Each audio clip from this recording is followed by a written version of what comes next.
different. Not the same as another or each other, unlike in nature, form, or quality.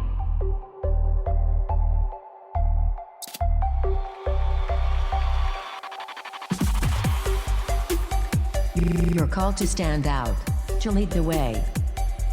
Be a part of a movement unlike any other, and change your world together. Don't be different alone.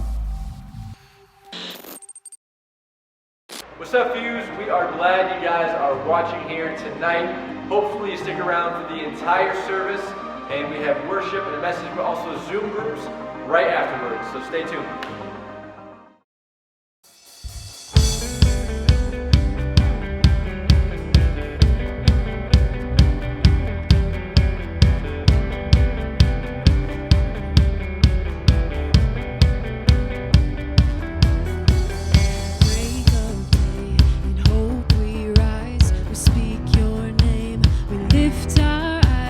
Tune our hearts into your beat. Where we walk,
I have something I'd like to say.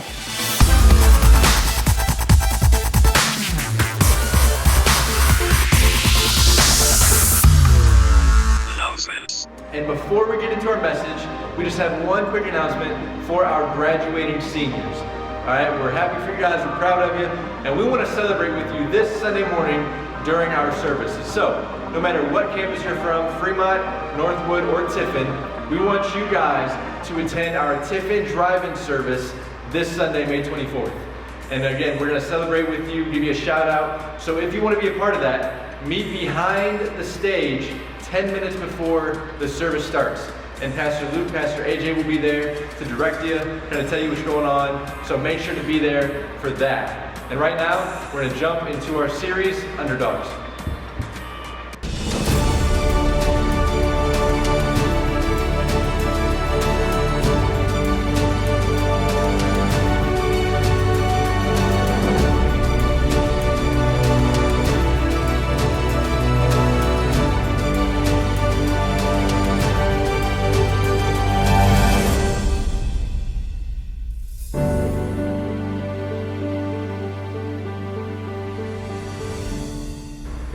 Hey, what's going on at Fuse Live? Pastor AJ and Pastor Luke. yeah, and we are continuing our series, Underdogs. It's been pretty cool, Luke. We talked about some awesome characters, some really popular, and some not so popular characters in the Bible.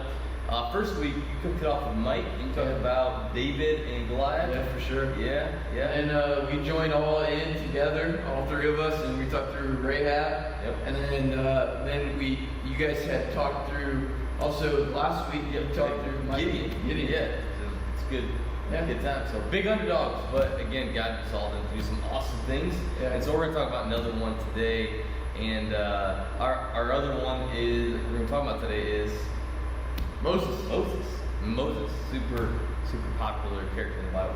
So when it comes to Moses, I don't think necessarily everyone thinks underdog, right from the get-go, because we know the whole story. Yeah. So we go to, like, in our mind, we think through the story of Moses and his life, and we go, okay, maybe Moses isn't really an underdog. And so what kind of comes to our mind, I guess, when we think of him, for those maybe that are like, okay, I don't really know what you're talking about. Yeah, as a Christian, raised in church, right? But when I think of Moses and all the stories that go with him, how God used him to do some incredible things, kind of one of the first things that pops out is, man, this dude he was old and he was a man of faith. Like, I have this visual picture, I don't know why, but I have this visual picture in my mind, this grandpa-like character with a big long beard and long white hair, and he literally, God tells him to do something and he goes and just does it, Like a man's man, just a man of God, and you're just running after him. Yeah. And so what I think is kind of unique, we can't go through the whole life story of Moses. We just don't have the time. But I think that where we're picking up is Israel's in slavery to Egypt, and Moses at this point, where we're going to pick up in Exodus chapter 3, and we'll be in 3 and 4 for the most part, right? And then, but in chapter 3, Moses is not in Egypt. He's walking around, and he comes across a burning bush, which is crazy and unique, and this is a crazy part of the story. So, AJ, what's going on right here in this part of the story? Why is maybe Moses there? And then what happens with this burning bush? Why is the bush on fire? Yeah, so I think he's actually doing some shepherding, if I remember right. And he's walking along, and God just he calls out to him, which how weird would that be? God just calls out from a burning bush. And he calls to him, and not to go into all the details, but there's a famous line there. God says, hey, tells Moses, hey, come forward, take off your sandals, the ground you're on, it's holy ground. And God starts to share with Moses that he's hurt, God's heard the cries and the misery of what the children of Israel have been through. And the children of Israel at this time, they're in lockdown, right? They're locked down to the Egyptians, and they're under them. Yeah. And there's this guy named Pharaoh, who's the most powerful man probably in the entire world at that time. and he's over Egypt. That's over all these Israelites, and the Israelites they were going through a lot, and so God calls Moses through this burning bush scene. He says, Moses, I want you to be the guy, be the dude that's going to lead my people out of Israel, actually to a place that's going to be your own place called Canaan. Yeah. And so it's interesting that God, calls him from a burning bush to do this, and his response is kind of the thing that is unique to the story. Yeah. And so what's that response look like, I guess? Yeah. So he has a few different, I would say, like, responses, rebuttals, whatever, to what God says. But kind of one of the first things he says, I think he says it in chapter 4, he says, hey, God, I can't speak right. Like, I don't have good speech in front of people. He says I'm not an eloquent speaker. He gets whatever, nervous or tongue, whatever the issue is. He's saying, I can't speak in front of people, and so you want me to lead these, hundreds of thousands of Israelites, like, stand before Pharaoh and tell him, all these different things. And Moses is like, yeah, God, I'm not your guy. He has a lot of excuses. He says in there, kind of gives the, kind of says, hey, I'm not the right guy. Long story short, I'm not the right guy. Which is something that we hear all the time as pastors or students. We hear all the time that kind of statement, like, hey, yeah, I know I should probably go tell my friends about Jesus, but I don't feel like I have the right words, or I can't do it because I can't really talk right. But like throughout this whole chapter 4, it's just a bunch of excuses that Moses is saying to God, I can't do this because I'm not really confident enough in myself, or confident enough in my faith in you, that I really don't want to go. And what I love, I think, at the end of in chapter 3, where he says in verse 20, this is God actually saying this to Moses, where he says, but when I stretch out my hand and strike Egypt with all the miracles that I will perform in it, after that he will let you go. So God, even before even before Moses even goes back and kind of stands in front of Pharaoh, who's the most powerful guy in the world, before he even goes, God's already saying, hey, he's going to listen. He's going to eventually let Israel go. And so after this moment, Moses goes back. Again, probably in his mind, he's probably thinking, is this going to work? Even though God's already said, hey, it's going to work, Moses doesn't really know. He doesn't know the full plan, doesn't know the great scheme that God's laid out here. And so he goes back, he asks Pharaoh, hey, let my people go. Pharaoh's like, no, I'm not going to do that. Like, this is my working class. These are our slaves. We're not just letting Israel go. We're holding on to them. And so right here, what starts happening in Egypt? So because Pharaoh says, hey, I'm not going to let my people go. And again, Pharaoh's the most powerful man in the world. Moses comes to him with this demand, and he probably thought he was crazy. But so what happens now is we come to, maybe you've heard before, maybe you guys have heard this before, but the 10 plagues that would eventually they would lead Israel out of Egypt, and Pharaoh would let the Israelites go. So you have these 10 plagues that God orchestrates and he uses to get Pharaoh to that position to where he finally says, okay, go, right? And some of these plagues, we've looked over these, we've kind of thought about them a little bit, like frogs. Frogs everywhere in your house, cabinets. Not wherever you want. You ever think about your bed, they're there. Gnats. Nile turning to blood. Just a few of them. But there's 10. And really, what we want to do right now is focus in on that 10th one, because we think there's an importance to it. Because it's obviously the one that where Pharaoh's like eventually goes, okay, I'm letting you guys go. So what's that 10th plague? So the 10th one would be really, you know, again, it's the one that I guess you'd say Pharaoh, you know, he finally buckles on and lets us go. That 10th plague, it's so important because it's really the whole story of the Passover, angel and all that. And so it's essentially it was this on a specific night, you know, and again, this was all communicated to Pharaoh. He knew about this. Moses told him this, but the Passover angel would come over every house in the land, and any house that had blood from a lamb that was spotless, that had no defects, perfect, you know, lamb, completely clean, they were to take that lamb to kill it and put the blood on the side of the doorpost, the front door, and also on the top of that front door, and quote, you know, essentially covering that house to where the Passover lamb would come over the house and would not, you know, kill the firstborn. And so that's really the big thing, thing of the story. So and so but anybody that had that blood over, you know, that doorpost on the sides, you know, that Passover lamb would not take that firstborn's life. And that's kind of like the interesting part of the story is that God had offered this, that there's a way to be saved. There's a way, there's a choice that you have to make. You either can believe Moses and believe what he's saying to be true and you would act. But they had every reason to believe because they just saw 9 other plagues that were pretty unbelievable and 10 things that would happen, these frogs everywhere. Like, they had every reason to believe, okay, Moses is telling the truth. We should believe him. But people didn't choose to believe him. Just like today, and this is kind of the interesting part of the story, where the Passover it connects to Jesus.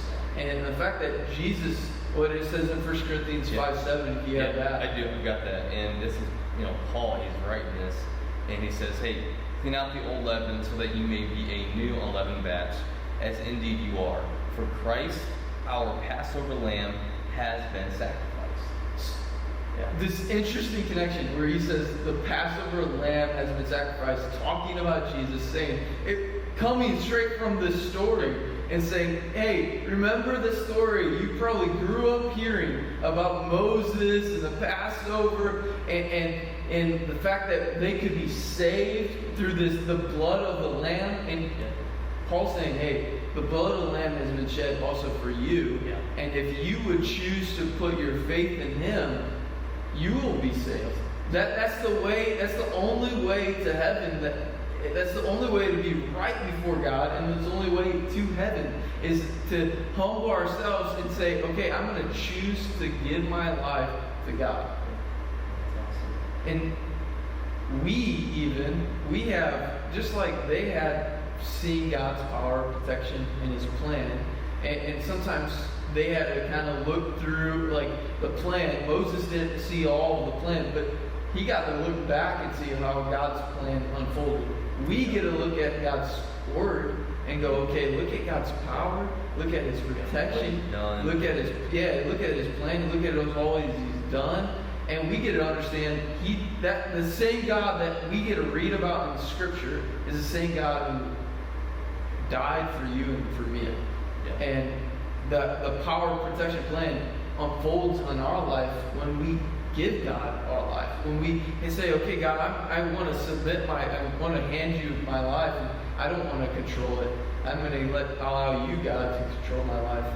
I think kind of the interesting part of this story, what makes it that underdog story is really Moses wasn't qualified. Yeah, and he kind of talks about even those limitations he had. You know, and how he felt like, God, those are holding me back from pursuing what you know. And again, we can take some modern day, but we may feel like that with, you know, sharing our faith or whatever, or maybe even giving our life to Jesus. But what we have to understand is that, again, going back to this whole story or this whole series of underdogs and all these underdogs we've looked at, I mean, nobody's perfect. But the God of heaven, the God of creation, he is. And if he calls us to do something, whether it is, you know, to share faith, or whether it is to go, you know, serve in the ministry, or to, you know, whatever, anything, regardless of our limitations, man, God is good, God is great, and He's perfect, He's holy, and He wants to use us to do great things, even in spite of our failures and not maybe being the perfect, what we feel like the perfect candidate. God wants someone who's available and ready to go. And Moses, he hesitated in a moment, but he went and he was available. And so that's what we have to be. We have to be available. Maybe for some of us, you're struggling to understand what is God's plan in my life. And the best way we can do that is be connected to Fuse, get into God's Word, continue to grow closer to God. But then pray, talk to God, and ask God, hey, I want to understand what direction you want me to go. I want to know your plan for my life.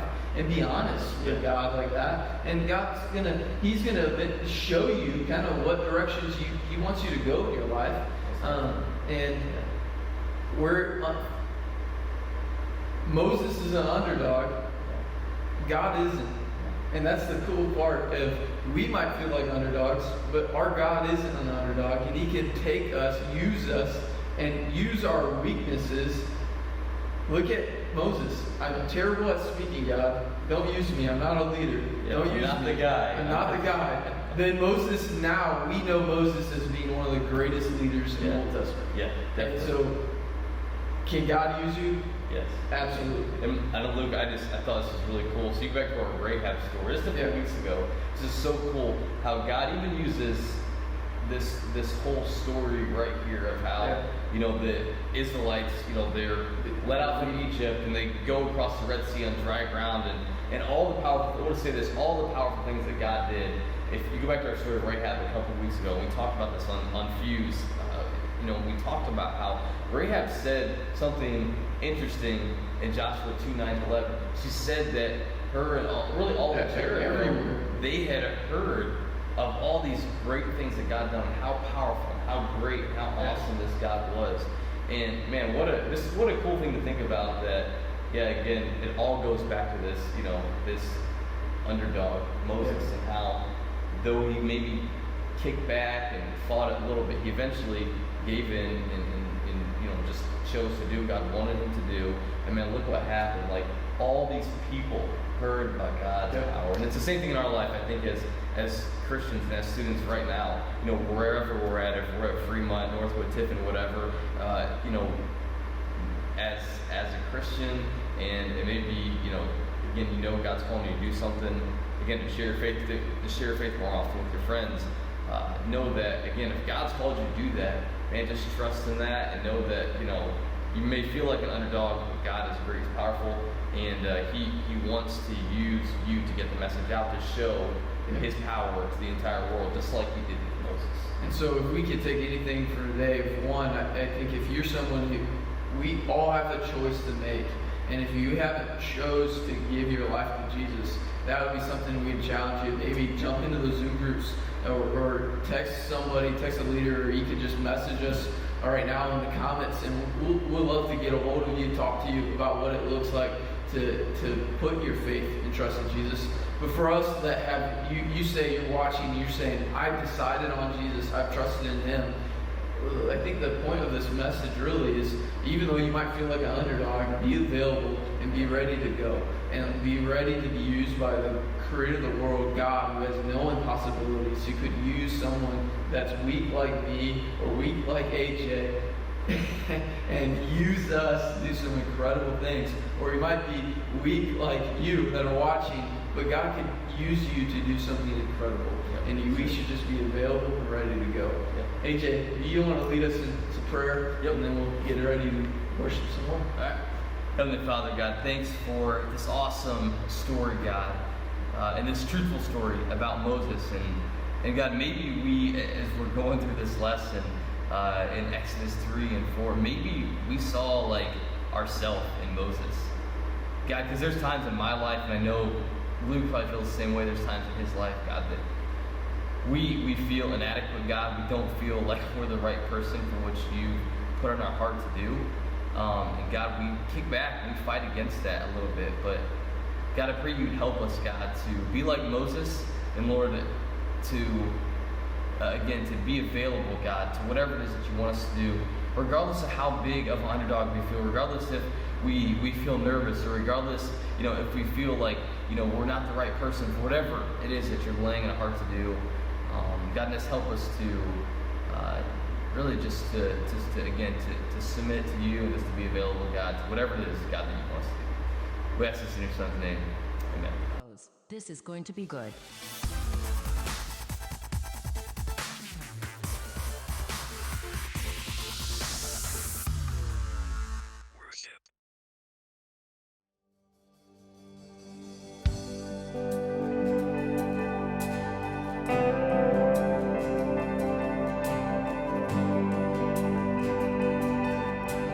Oh, you're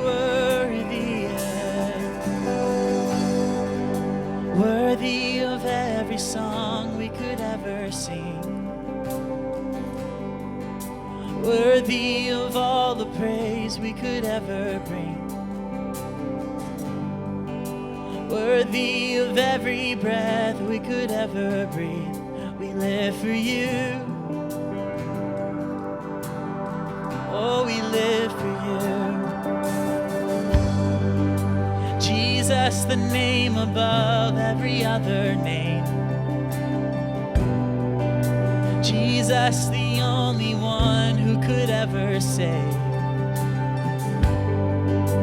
Worthy of every breath we could ever breathe. We live for you. Oh, we live for you. Holy, there is no one like you. There is none beside you. Open up my eyes in wonder and show me who you are, and fill me with your heart and lead me in your love to those around me.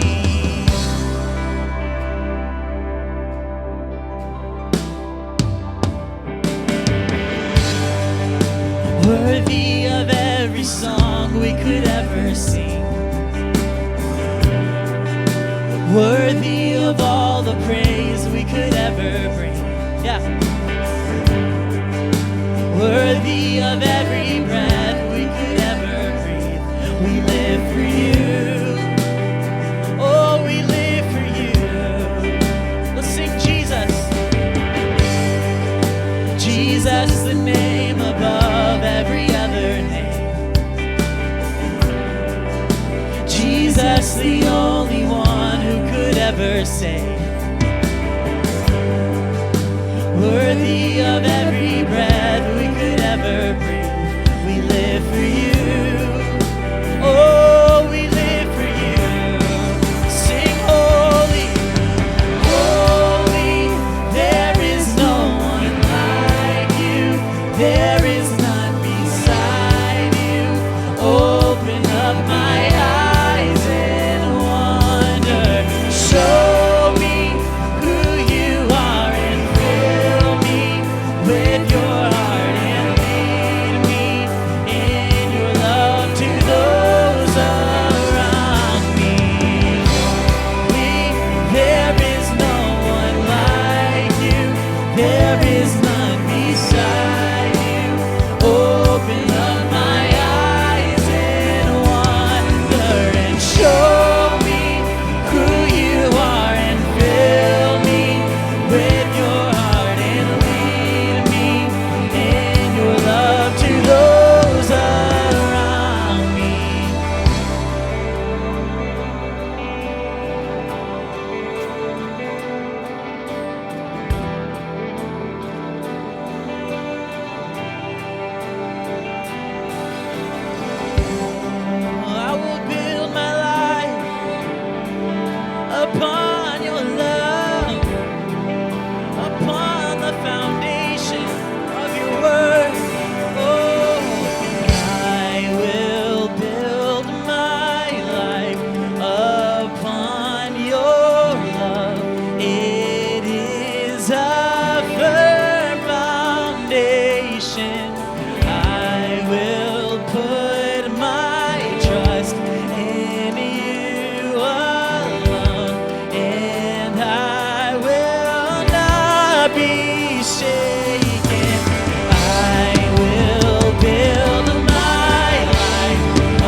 heart and lead me in your love to those around me.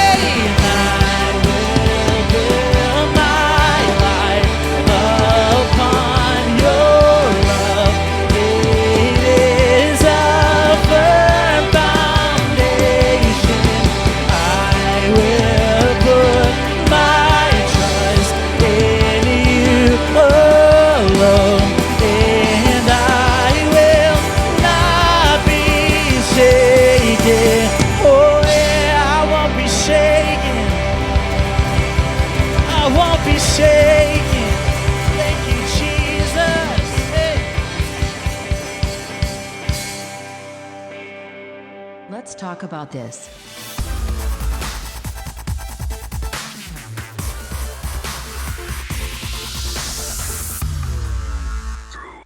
Alright guys, we are finished with our service. Make sure to go join a Zoom group right now.